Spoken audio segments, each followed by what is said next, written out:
Okay, my name is James Currier, and I am the managing partner along with Pete Flint, who you heard from earlier today, and Gigi Levy-Weiss of NFX. We are a seed stage investment company investing $1 to $3 million in seed companies, and we've invested in 50 marketplaces.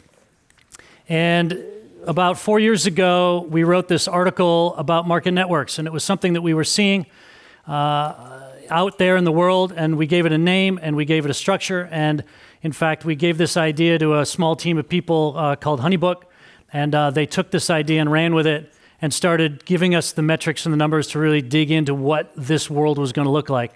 And since this article came out in June 2015 and has been shared many times, we've invested in 16 market networks. There's probably another 12 in our portfolio that we could call market networks if we wanted to stretch a little bit, because this isn't a thing, it's a spectrum.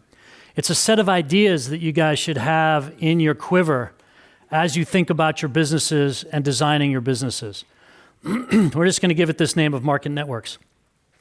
So what is a market network? So we all know what marketplaces are, and just simply we define it as transactions among multiple buyers and multiple sellers, right? Simple idea. And we know what that interface looks like. And then you've got networks, where you've got LinkedIn and Facebook and other form of networks, which is fundamentally identity and communication, okay? If you take these two interfaces, you take these two functions, and you combine them with SaaS, workflow tools, this ends up looking like what we call a market network. And this was a pattern that we've been seeing. And we'll go through the details of this so that you can think about each of the pieces and how it may or may not fit with your business. Okay, but this is fundamentally what we define as a market network. How does it work? Internally, how does this work? So let's say you've got an event planner. And you give this event planner some tools, some software, SaaS tools. She can then send a proposal to a bride. The bride likes the proposal, signs up on Honeybook to hire this event planner, and she sends money to the event planner. Event planner's happy, bride is happy, no more needs to be said. What's interesting about this, however, is that there's a project to work on. Let's call it a wedding. There's a project, and there needs to be more people involved in making a wedding work for people. So the event planner, or maybe the bride, bring in a photographer. That photographer is now part of the team, the network that's going to be working on the project for the bride. And then before you know it, you've got a lot of relationships that used to be offline, now coming online and being used to work on in Honeybook. All right? So this is the fundamental idea of it, and it's all being done around a project. Okay. We also call it an end-sided marketplace, and sometimes we call it an end-sided marketplace simply to give us a new way to think about it. Because as we'll discuss, you can think about the marketplace you have today where you might have two sides, and you may at some point want to think, what other node can I add to this marketplace? What other node can I add that is going to bring me more revenue as the marketplace? So let's talk about the 9 attributes of a successful marketplace, market network. So these things that we're building are going to be for more complex services, right? So like building a home, like a consulting job, like an event, okay? And they're longer term projects. So if what you think you're selling is on a spectrum toward longer term or more complex, market network structure might be something that you want to consider, okay? Number 2, this is sort of the opposite of Lyft and Uber, right? This is the software that we build. This is the platform that we build when people matter, okay? Both the client and the professional are unique in this situation. I give a crap who the architect is of my house. Somebody might be bad, another person might be good for me. And if I'm an architect, I care who my client is. I don't only want to work with anybody who will pay me money, because they might be a jerk. So who the people are matter in these situations. And in most situations, for the big tickets in life, who you get on the other side of the marketplace matters. And so market networks can help us out with this. Each of the people on both sides are going to be bringing opinions, expertise, relationships. Again, bringing these years of relationships that they've been building offline, online. And it's also the case that professionals can brand themselves. Look, people don't only work to get money. They work to get status. They work to get love. They work to get appreciation. They work to have friendships, to feel like they're making progress. There's so many emotional and spiritual reasons that people work. And most of the marketplaces that we've built for the last 25 years don't address that stuff at all. Market networks begin to address that. They begin to address that, and next 10, 15 years, we're all going to have to build products that address that more and more. That's how you're going to get your attention. That's going to how you get your distribution. Okay? So people matter. The other thing that happens in these market networks is that you're collaborating around the project that I mentioned. There's usually multiple professionals, and the SaaS helps you make it happen. Otherwise, it's a mess. Otherwise, it's a bunch of faxes. Otherwise, there's a lot of friction. Otherwise, everyone's doing stuff they hate doing. No one likes to do all this crap. They want it to be smooth. They want to do the work they want to do, and the buyers want to get the product. The SaaS tool speeds all that up and makes the work beautiful. The other thing that you see in these market networks, which you don't always see in marketplaces very well, is that you give people the best profile they can get on the web. Right? I've got a professional identity in these market networks. I want people to think I'm cool. I want people to think I'm great. And if you give me some crappy network with some sort of, 4-star rating or something, that's not going to help me. I want to look like I do on House. I look awesome on House, don't I? So you got to think about how you give people really good profiles. And this is typically the area for networks. Facebook, LinkedIn. Well, not LinkedIn, but you know what I mean. You're trying to give people really good profiles so that they're proud of them, so that they work on them, so that they maintain them, that it's attached to their real name. That type of thinking, let's bring that into marketplace. Let's bring that into market networks. The fifth thing you're going to be seeing in these market networks is that they actually help build professional networks. These networks exist today. These professionals know each other when they're building houses or doing events or consulting jobs. Just bring them online. Make it easier. And then let the software help them grow their relationships to new relationships or deepen their existing relationships so that they themselves don't get disintermediated from projects they want to be on. All right? The sixth thing you're going to see is referrals. And this is kind of hard to do, actually. So you have to make it super simple. You have to put it in the flow of whatever it is they're doing. And you got to remember that, yes, they're going to stay for the more revenue. And if you can give them those referrals, they'll be getting more revenue. They'll be building up a bigger network. And then on top of that, you can give them all the other things they need, like recognition and status. Okay, so referrals flow is something you're going to see in these market networks, and you should think about how to build that into your systems. The seventh thing is you're seeing increased transaction velocity. So, the first thing we started noticing with things like AngelList and HoneyBook and the early progenitors of this model is that right away you would go from a 30% proposal approval rating to a 60% proposal approval. So on the day one, the transaction volume would increase very easily using the software, using the workflow software.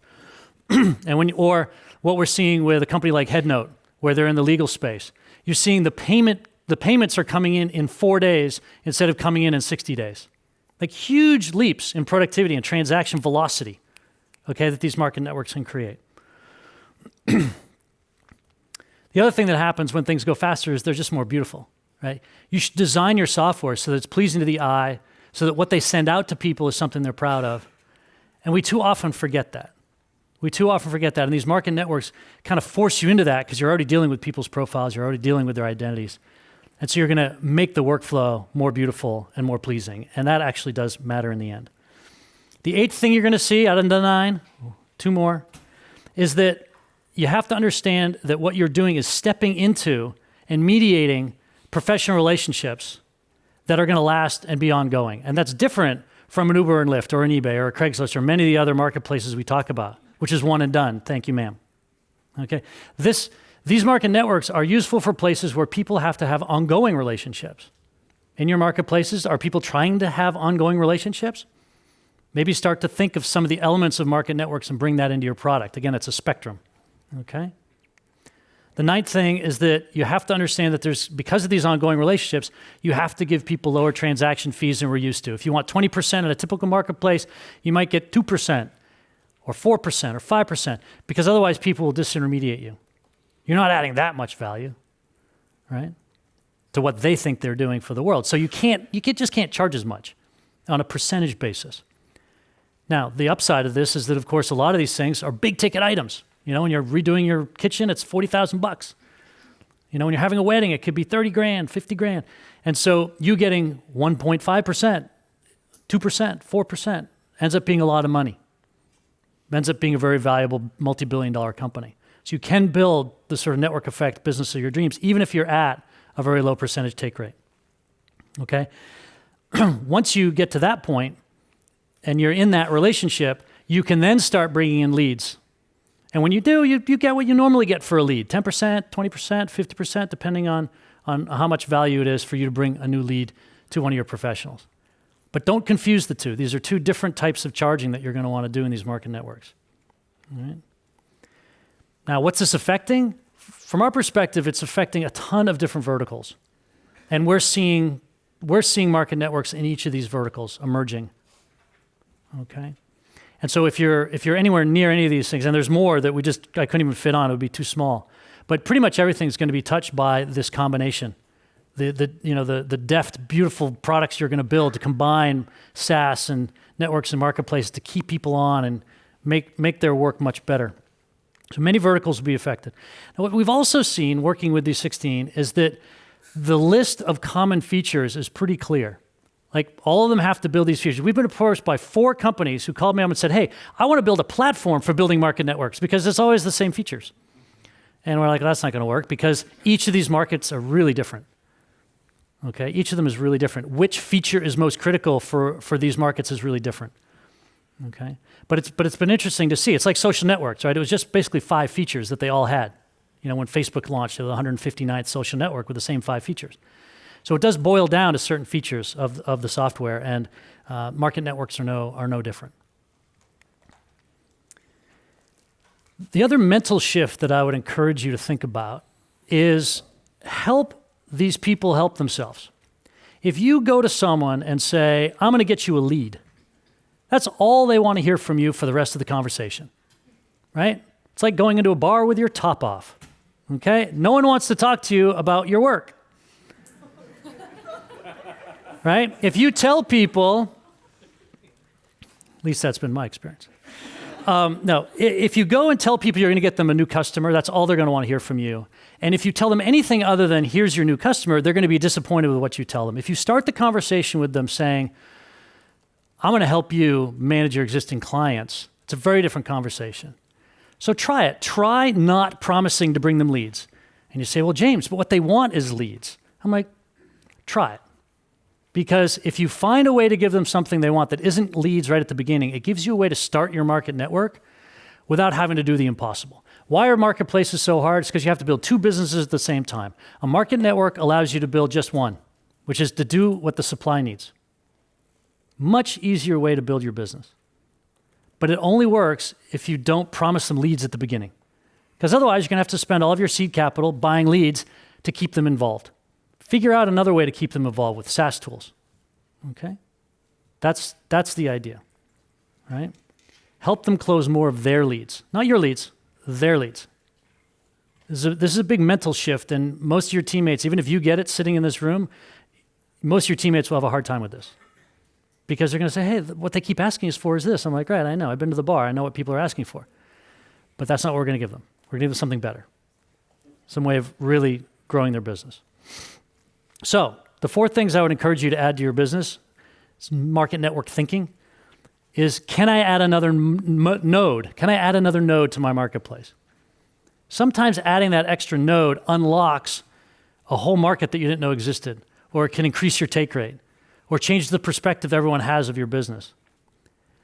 It shouldn't be a node that you need to have. It should be a node that ends up helping. All right, you don't really want a 3-sided marketplace, but having a 2-sided marketplace where we add another node, that's cool. All right. The second thing, who in your marketplace is the hungry person? Who is the person that is most hungry for your software? Who's going to earn the most revenue? Who's going to get the most status? Who's going to get the most recognition from what you're going to build for them? And will they populate it throughout the rest of the existing offline relationship network that exists already? Right? And sometimes you think it's this one, and sometimes you think that, but you've got to figure that out and keep asking that question with everybody you talk to who's touching your system. Are you the hungry person? Are you the hungry person? And who you think it isn't usually the person you think it is. It's often counterintuitive. Can you add SaaS workflow to your marketplace?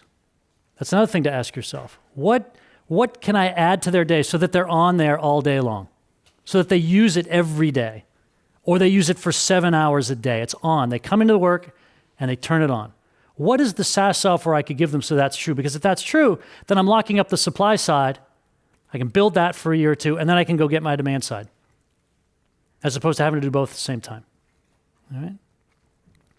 And then can I add profiles? This is something that, for people who haven't built social networks, is hard to realize how important this is. But it's incredibly important for the people on these networks to feel good about themselves and have great profiles they can show to other people when they're trying to ask for money. It's an emotional thing. But it can be really important in someone's decision about which network they use, which market network they're going to use. All right? So those are some of the things. So we've written about a lot of this stuff on the NFX essays. You can go and check out some of the articles there, and we can do some questions, if there are any. Questions, questions, questions. Drinks. Who wants drinks? Okay, I think you all want drinks. Hey, Daniel, come on up. All right, thanks, man.